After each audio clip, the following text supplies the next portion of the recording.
అల్లుడు ఆ, ఈ మిషన్ చాలా బాగుంది అల్లుడు. ఉం. కాళ్ళని కసాబిసా నొక్కేస్తుంది. పిల్లల కాళ్ళు నొక్కడం మానేసాక ఈ machine కనిపెట్టారులేండి.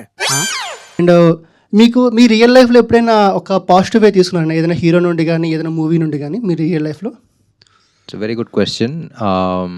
Firstly, thank you for the appreciation. I'm glad you liked the film. ఇప్పుడు పాజిటివ్గా తీసుకోవటం నెగిటివ్గా తీసుకోవటం అనేది హూ వీఆర్ యాజ్ హ్యూమన్స్గా ఉంటుంది.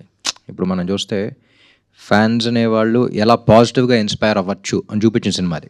వాళ్ళని పాజిటివ్గా చూపించడం ఒకటే కాదు, పాజిటివ్గా ఇన్స్పైర్ అవ్వచ్చు. ఇప్పుడు నెగిటివ్గా ఇన్స్పైర్ అయింది not only fanism, it could be about religion, it could be about anything. ఇప్పుడు రిలీజన్లో కూడా నెగిటివ్గా చేసే వాళ్ళు ఉంటారు, అలాంటి రిలీజన్ తప్పు కాదు, you know. So it all depends on how we react, how we show hour love. So ఒక ఫ్యాన్ అనేవాడు ఇలా పాజిటివ్గా కూడా తీసుకుని పాజిటివ్గా కూడా పైకి రావచ్చు జీవితంలో అనే పాజిటివ్ యాంగిల్లో చూపించింది ఇది. So yeah, I'm a very positive guy. So ఎక్కడ ఏం చూసినా సరే అన్ని పాజిటివ్గా చూస్తూ ఉంటాను నేను. So I like to take positivity and give positivity.